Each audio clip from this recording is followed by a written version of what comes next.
Hello, magandang gabi sa inyo lahat. Sorry, absent ako ng 2 araw. Kasi sobrang busy. Tsaka pinaayos ko pati yung motor, 'di ba? So continue tayo ngayon. Actually linggo ngayon eh. Bukas ko na i-upload kung ano. So shoutout muna tayo do sa wait lang. Merong sinend sa akin si Sir Ben. May gusto lang siyang sa akin. Yung mga ibang nag-request, nakalimutan ko na kung sino, i-resend nyo nga uli sa akin. So, ito yung video na sinend sa akin ni Sir Ben. Ito ay uploaded ni, kaninong video ba to? Spookify? Spookify.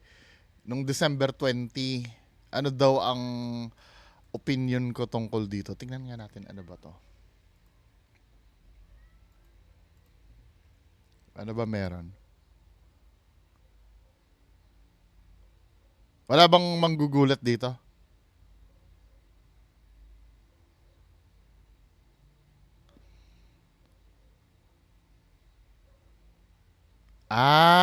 Yung ganon. Alam mo na, experience ko rin yan dito sa camera ko minsan. Yung ganyan. Pero, men, orb yung nakita, orb.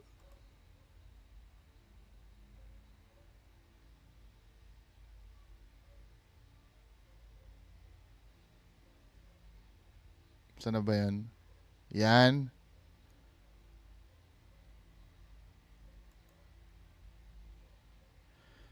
Na-experience ko na din to sa camera ko eh. I don't know kung natatandaan ng iba. May ganyan din dito sa camera ko eh. Pero, yung orb na yan, kasi ganito yan mga kababayan ko, pag sinabi mo nakaka-capture ka ng orb sa camera, hindi naman nangangahulugan na yan ay multo na agad. Totoo namang orb yan. Orb. Kasi ang orb kasi, spherical yun eh. Sphere yung shape. 'Di ba? Description yun, orb. 'Di ba? When you say, parang ganito yan, hindi naman porkit orb ay multo na. Basta nakaka-capture siya ng orb. Oo, nakaka-capture ng orb. 'Di ba? Parang ganito yan eh. Nakakuha ako ng shadow, nakaka-capture ako ng shadow nung nag-ghost hunt kami, nakaka-capture ako ng shadow. Pero it doesn't mean yung shadow na yun ay multo na. Totoo nga naman nakaka-capture ka ng shadow. 'Di ba? Ito, totoo naman nakaka-capture ng orb. Ang tanong, itong orb ba na ito ay spirit? For me,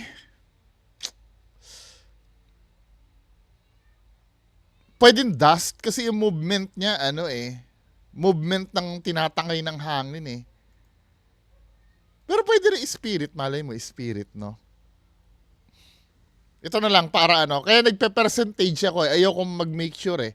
Kapag sinabi kong dust yan, 100% ba akong sure? Hindi. Malay mo, totoong spirit. Pag sinabi ko namang spirit yan, malay mo, dust lang naman. Pero ako, percentage, sige, 65% dust ito. Kasi kung titingnan nyo ha, uulitin ko na naman uli example mga men. Hindi naman porket transparent na lumilipad yan ay multo na. For example, yung tip ng lapis, no? Tip ng lapis. Pag nilapit mo yan, nagiging transparent din yan eh.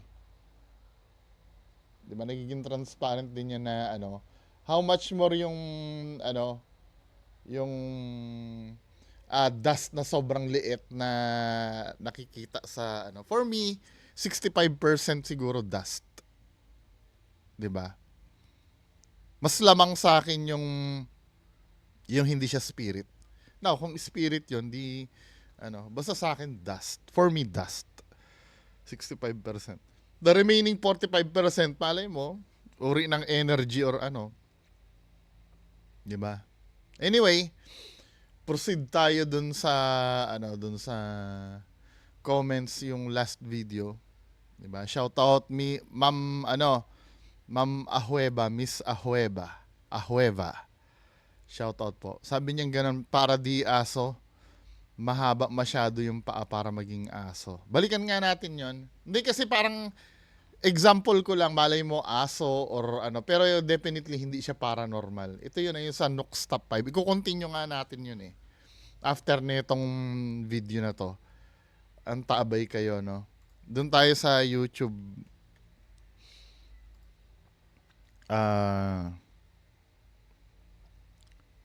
Nooks Top 5. Tingnan nga natin, ang theory ko parang aso siya na dinidilaan yung betlog niya eh. Saan na ba yun? Yung sa parang nasa Riles, yun eh.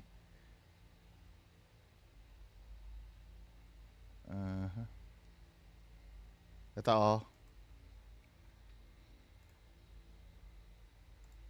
Ako, parang lang naman. Pero kung may iba pang creature yan, diba?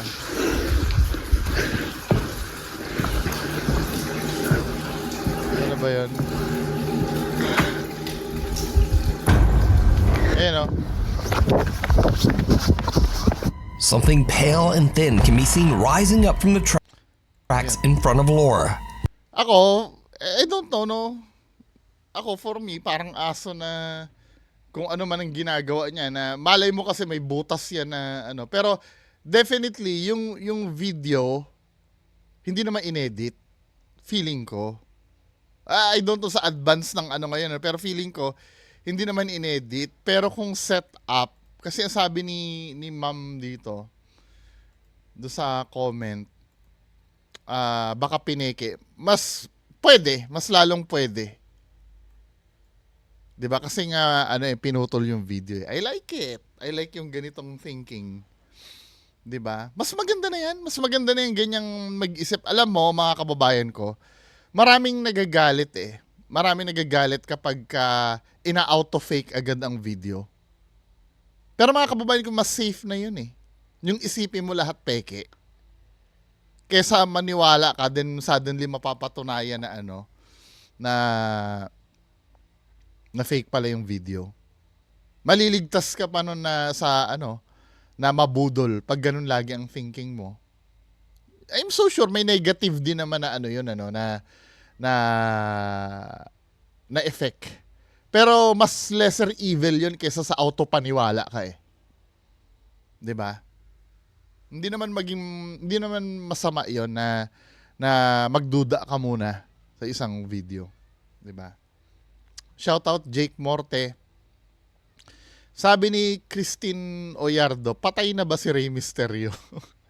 yung tinatawag na Rey Mysterio Sr., actually, akala ko tatay niya yun eh. Uncle niya pala yun. Yung kauna-unahang Rey Mysterio Sr., yun yung namatay. Pero yung Rey Mysterio Jr., yung nakilala na sa WWE, buhay pa yun. Yung Rey Mysterio Sr. lang yung namatay. Yung senior. Kasi di ba nung nasa WCW pa si Rey Mysterio, ang pangalan niya Rey Mysterio Jr. Nung lumipat siya sa WWE, inalis na yung Junior, Rey Mysterio na lang. May Rey Mysterio Senior pa kasi eh. Next. Sir Romel Arellano, hello, okay lang daw siya. O, salamat naman po't okay kayo. Ako nga, alam nyo mga kababayan ko, ilang buwan na akong simula kailan ba yon? Ay hindi naman ilang buwan ano. Last week of August ako nagbakasyon, 'di ba? Kasi nga ano, puro lugaw at oatmeal lang ako. Maliban na lang nung minsan nalabas kami, nabigla ako eh nung napasisig ako. Tapos nung kilal Sarlans, yung kainan sa Sarlans, pero kontrolado pa naman. Pero the rest, it's either lugaw or oatmeal ako. Ayoko kasing ano, gusto ko kasing matapos na yung buhay. Joke. Gusto ko na matapos yung ano, yung gusto ko pag chinek ako ng January, clear na lahat. 'Di ba? At promise, pag na-clear ako ng January, lahat ng blood test ko, ma-clear lang talaga ako ng January, babawi ako ng lamon talaga. Babawi ako ng lamon. Kasi ako ngayon, ano eh, pagka halimbawa gutom na gutom ako, nagpapakabusog ako sa lugaw or oatmeal eh. Kasi soft diet talaga ako ngayon. Ito, sabi ni Sir Nadsky, shout out. Ito yung regarding ito sa Nooks Top 5 na nireakan natin. Analyze ko, planado. Number 1, yung first video, yung tungkol do sa bata na may planado, instant talaga yung reaction lalo na at bata pa. Or siguro may bumukas na cabinet or other door kaya tinitingnan pa ng bata. And it's like sa ilalim yun ng hagdan. Number 2, creepy, mala Michael Myers, nasa bubong baka Carpintero boss. Pero I'm sure trip lang nila yon and kasama niya yon. Kasi ginagawa na namin yung ganyan, nag-costume ako ng Michael. Hindi, kasi ang maganda kasi doon, di ba, alam mong hindi naman multo yon, pero alam mo yung feeling ng stalker. Di ba? Feeling ko mas maganda pa ang video yun kaysa gumawa ka ng peking multo eh. Kahit pa sabihin mong scripted, yung parang nakamaskara na susunod sa'yo. Diba? Creepy nga naman. Panoorin nyo yung last video ko, no? Ilalagay ko na lang sa description para makarelate kayo dun kung sakaling ngayon lang kayo nakanood sa akin. Number 3, nakakatakot talaga pumasok sa cave, lalo na pasikip ng pasikip. Nasubukan ko na rin mag-caving. Excuse me. And masaya pero andun yung likot ng isip mo. Nag-hallucinate ka pero masaya kung hindi ka magpapadala sa naiisip mo. Parang ano kasi yan, yung katulad nga nung kinwento ko, yung MRI. 'Di ba? Nandoon ka sa loob, dos ang ingay-ingay pa nung wonk, wonk, wonk. Gumaganon-ganon pa kung ano-ano yung naiisip mo. Buti naka-headset ako at nag-play ng music para ma-divert yung Number 4, nagkalat din kasi ang mga wild animals sa ibang bansa. Protected kasi din sila ng government. Kaya madalas sa mga hunted na ganyan, kahit sa mga city province pa, may mga hayop talagang madalas pumunta. Number 5, I think ibang malaki yan or parang wild goose or pelican or wild duck. Dahil dun sa mahaba na parang tuka. Anong part dun? Excuse me. Sobrang lamig no? Excuse me. Number 6, walang tumulak ng pinto kasi wala ako nakitang shadow na pagbukas sa kabila. Kahit sa taas, wala. And ang nakakapagtaka doon, bakit nag-explore na siya ng parang may gusto talaga siyang ipakita. Dapat mga initial reaction na pagbukas ng pinto, gulat, takot. At magtatanong ka kung may tao. Oo, tama. Ito yung bandang huli, no?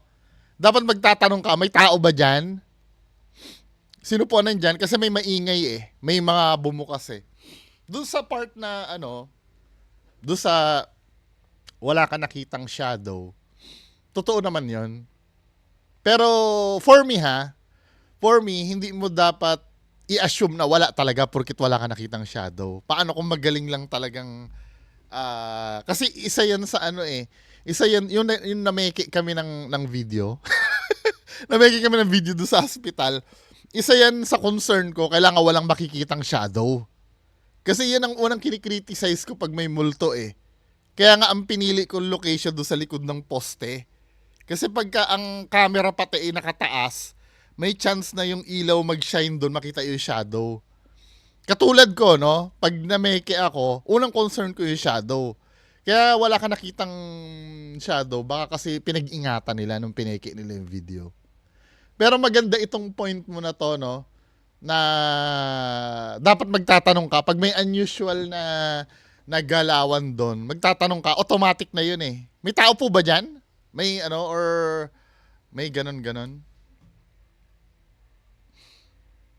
Sabi ni Roblox Mark. Ano name nito? Pa-shoutout daw. Roblox Mark. Hello. Parang kilala ko to si ma'am yata ito si Roblox Mark. Tama ba ako? Ma'am ka ba? Or kung sir man, hello sir. Pokoitus, hello. Sabi ni anong name nito? Ni Primordial o Primordial, whatever. First clip yung dahilan paano na-discover yung video. Ito review ito nung unang clip natin. gusto ko rin mabasa yung mga input nyo regarding dun First clip, yung dahilan paano na-discover yung video, length ng vid at paano nag-end yung vid. Tapos lumabas na yung bata, hindi ba nagsumbong sa nakakatanda para man lang tingnan kung anong nangyari. Exactly. 'Di ba? Kasi ang tanong nila nakita lang daw nila yung video nung parang nilaro-laro lang nila yung camera. Pero kung iisipin mo, 'di ba? 3 minutes lang yung video 3 minutes lang siya. Ibig sabihin pinatay agad yon after mag-take nung incident. Tapos kung paano nag-end, sino nagpatay nung recording nun. Kaya questionable yung video. Second clip, kung pakay talaga nilang habulin yon, bakit need pa magpakita sa liwanag ng flashlight? Scripted o mananakot lang? Sa ibang clip. Yung ang tinutukoy mo ba dito, sir, yung naka-costume? Ano lang yun? Parang siguro trip lang yun, no? Sabi ni, Raymond Solo, hello sir, sana makapag-react ka din po sa mga videos ni Impossible Channel. Bigyan nyo ko ng link. Kadalasan po, sa Raymond Solo, minsan may mga nagre-request para mabilisan tayo. Halimbawa, may gusto kayong pa-react, bigay agad yung link. Bigay agad yung link tapos tingnan natin. Sabi siguro ni Ninox, ano ba yung bungo, hirap mong paligayahin lahat ng nasa video ko, hindi paranormal. Hindi naman, malay mo meron naman. 'Di ba? Meron lang sigurong mga time na ganito mga men, sana maintindihan niyo ako. May mga times kasi na malay mo totoo naman talaga yung video.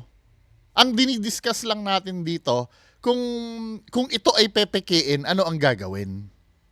Para open din yung mind nyo na hindi kayo nakulong na, ay, hindi ko alam kung paano mangyari yan. Talagang totoo yan. 'Di ba? Yun kasi iniiwasan natin Malay mo, totoo naman yung video. Kaya lang, nandoon lang sa tayo na kung ito ay pepekein, ano ang gagawin? 'Di ba? Hindi ko naman sinasabi lahat peke. Pero kung i-replicate nga natin, yan yung next na bala ko Kung magkakaroon man ng chance, 'di ba? Yung mga nakikita nyong video na yung kamangha-mangha, bala ko talaga i-replicate. Halimbawa, may video na let's say naki-MJS yung video. Bala kong i-replicate kung ano 'yon. Kung paano ginawa. Sana mabigyan ng chance Kaya lang syempre, unang-una yung time or yung resources or yung saang lugar siya pwedeng gawin. Kahit man lang sana warehouse na malapad na pwedeng yung mga nagvo-viral na video na na pwedeng i-replicate kung anong gagawin. 'Di ba? Magandang konsepto para hindi tayo laging ghost hunting. Next. Sabi ni maganda ito Sabi ni Nashom. Ano name ba 'to? Hindi Nashom ang name nito Ni Ma'am Kelly E. Sabi ni Ma'am Kelly E. Smoke detector sa pinto talaga nilalagay sa US sa taas ng pinto. So may papakita ko sa inyo. May sinend sa akin si Sir El Jaco. Credit kay Sir El Jaco, yung positioning ng smoke detector. Kasi ang unang sinabi ko, sabi kong ganon, kasi nung nasa Ace Hardware ako, ang SOP, yung naglalagay ng strategic position ng smoke detector, pati yung positioning ng fire extinguisher, ay yung smoke detector nilalagay sa gitna ng room. Pero sa US pala, actually ito na yata yung standard talaga. Kasi yung sa amin, way yun para makatipid yung yung kliyente, para ma-maximize yung kasi ang bumibili lang naman ng client, kung yan ay smoke detector, isang piraso lang Hindi naman yan bumibili ng yung katulad nung, 'di ba? Kasi sa Amerika din yata parang kasama sa nila yan, standard sa bahay para ma-approve yung Siguro pag may construction permit or something, 'di ba, para ma-certify yung bahay mo, parang ano. Ito yung pinakita sa akin kay Sir El Jaco to sa US, no. Doon pala nilalagay talaga yung smoke detector sa kanila. Pero I believe kung ginagawa sa US yan, usually naman standard naman yun sa lahat eh. Pero doon sa amin kasi, yung mga nag-i-install doon, sa gitna nilalagay. Sabi naman sa akin ni Sir El Jaco, kaya daw ganito talaga yung standard talaga. Kaya nandyan sa, sa may pinto. Para daw halimbawa may nangyayari, wag naman sana, may nangyayari ng apoy sa labas. Para yung unang buga ng usok, mawawarningan ka na agad. 'Di ba? Mawawarningan ka na agad na may parating ng apoy. May time 'yon. Kasi dito sa banda rito, na-question ko ito eh. Saan ba 'yon? Yung pagbagsak ng smoke detector, ulitin nga natin. Sabi kong ganon, bakit babagsak doon? Doon ba nilalagay yung smoke detector?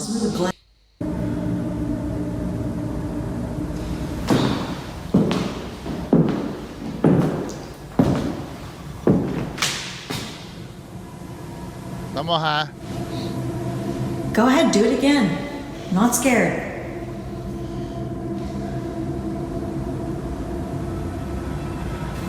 Tama yung sinabi yung unang nag-comment. Dapat nagtanong, may tao ba dyan? Who's there? Mga ganun man lang. Pero wala siyang ginawang ganun eh. Kasi talaga pagka ganyan, ang i-assume mo dyan, hindi naman agad multo yan eh. Di ba sa Amerika, uso din naman yung mga squatter? Yung mga abandoned building, tinitirhan din ng mga homeless.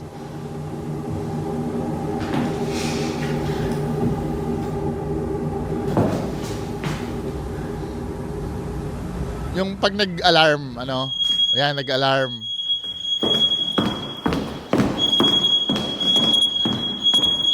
Ang weirdo lang na binaba niya yung camera eh. To, ang kinwestiyon ko, bakit parang ang lapit ng lapit ng smoke detector sa pinto? 'Di ba? Kasi ang pagkakaalam ko, ini-install yan sa gitna ng room. Dito pala, na-explain sa akin ni Sir El Jaco, ganun pala talaga sa kanila. Pero nung time na, iniisip ko, yung banda dito, yung parang wall clock. 'Di ba? Pero hindi, malapit talaga siya. Isang dangkal sa sa ganun pala sa Amerika. Kasi dito kasi parang marami kang smoke detector na bibilhin. Dito sa Pilipinas kasi, isa lang yan. Kailangan ilagay mo siya sa pinaka... kailangan tipirin mo. Diba? Anyway, maraming salamat doon sa info na gano'n ha. At least kahit pa paano, ako din natututo din sa inyo. So next, sabi, standard for sure kasi mismong sa city ang naglagay ng smoke detector ko. Nung bumili ako ng bahay dito, nilagay nila sa lahat ng pinto ng kwarto. Sabi kong gano'n, salamat po sa info. Oh my God, kung makapo, lakas makatanda. Lol, baka mas matanda ka pa sa akin. Sabi ko, 21 years old pa lang po ako. 'Di ba? 21 years old pa lang ako. Akala nyo ba matanda na ako? Bata pa ako. 'Di ba? Bata pa ako. Tapos 28 si ate. Ate. Nanonood sa akin, mas matatanda pa sa akin eh. Ma'am Herminia Yamazaki, hello po. Sabi ni Dex Costales, asan na si Ghost Hunter 88? Sige nga, nami-miss nyo na yan, Sige nga, magko-content ako. Ang dami nagre-request eh. Baka may magalit na naman, Na Ghost Hunter 88 na naman. Sige nga. Sige.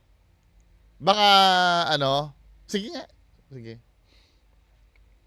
Sir Bungo, subukan mo yung Gush Bumps Top 5.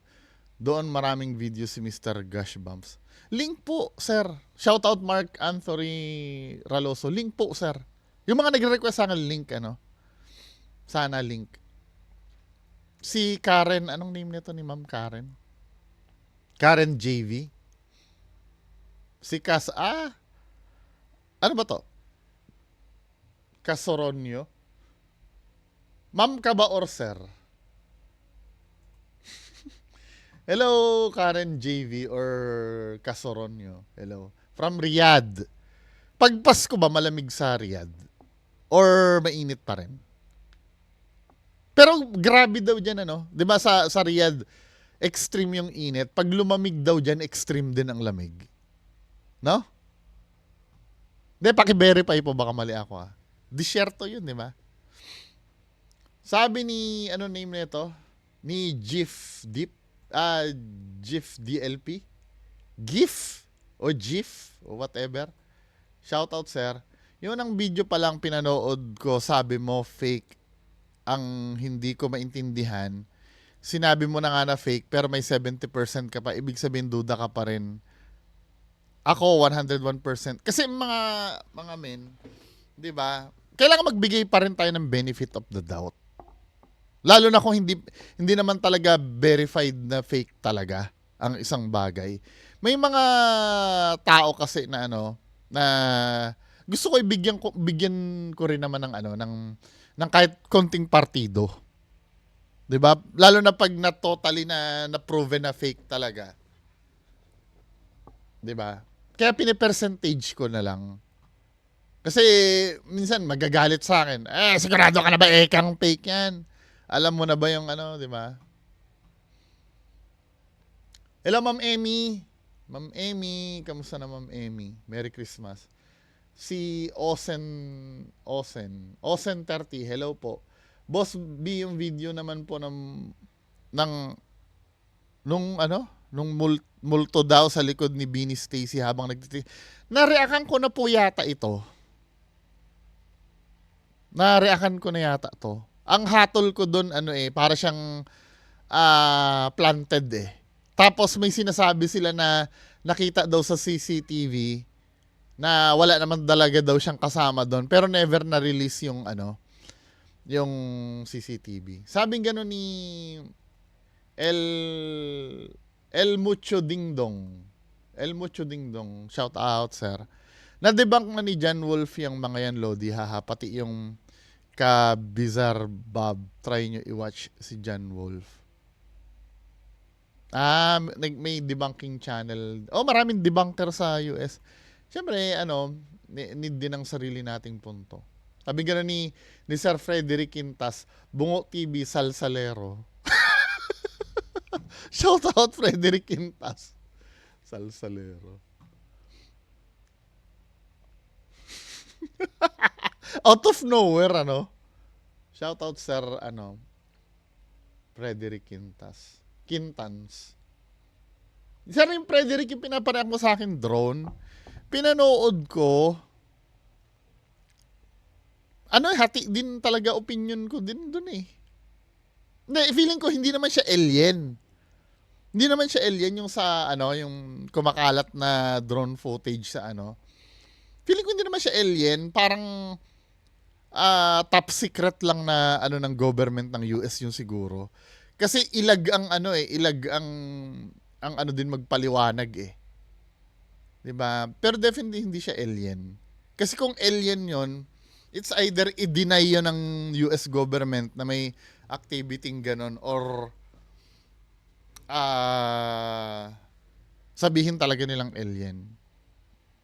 Kasi yung technology natin sa drone ngayon, medyo advanced na rin eh. Unlike kung halimbawa kung nangyari yung drone na incident na yun, kung early 90s yun, or yun pa. Pero kung sa panahon natin ngayon, kahit sino dyan, pwede ka nang bumili sa Shopee ng drone eh. May mga cheap na drone, di ba? Or, ayan pinaliwanag ni Sir El Jaco sa smoke detector. Salamat Sir El Jaco. Sir Momong, hello.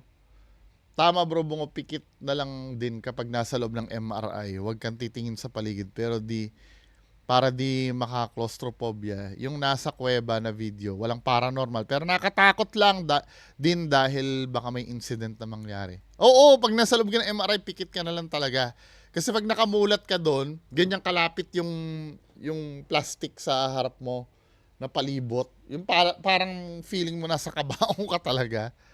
'Di ba? Nakakamiss yung banding ni Red. Actually, sabi ni Sir Neil Lester, fini-fake din yung top 5. Feeling ko sinasubmit lang naman siguro 'yon. 'Di ba? May mga sender siguro na sinasadya mag-send ng fake. Di naman sinasala ng nooks kung real or fake kasi tatanungin sa viewers, is it real or elaborate? Tama. Parang kung may entertainment value yung video, isasalang ni nooks. 'Di ba? Hindi naman siguro Sabi ni Sir, shoutout Sir GC719, another mali na naman. Supposed to be the smoke detector is alarming. Why focus the video on the floor? Oo, no? Tama. Diyan yata nakopya nila 88 Red Donsky at iba pang PGH. Ayaw itutok yung camera sa kisame kasi mabibisto sila. Hindi, tsaka na-question din ni Sir El Jaco yung yung pagbagsak ng smoke detector Kasi alam ko ini-screw yan, di ba?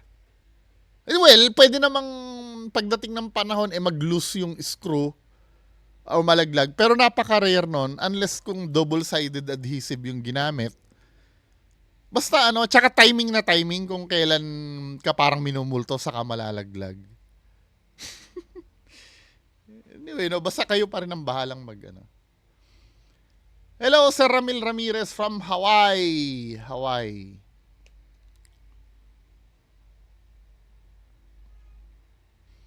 Sabi ni si Cross Call, present daw siya. Hello. Ma'am, anong name nito? Ma'am, Nanay Riza sa Korea. Kamusta na po? Ma'am Hope. Ma'am Hope, hello. Ma'am May Malagenya, hello po. Braille Jovan Gamiao, hello.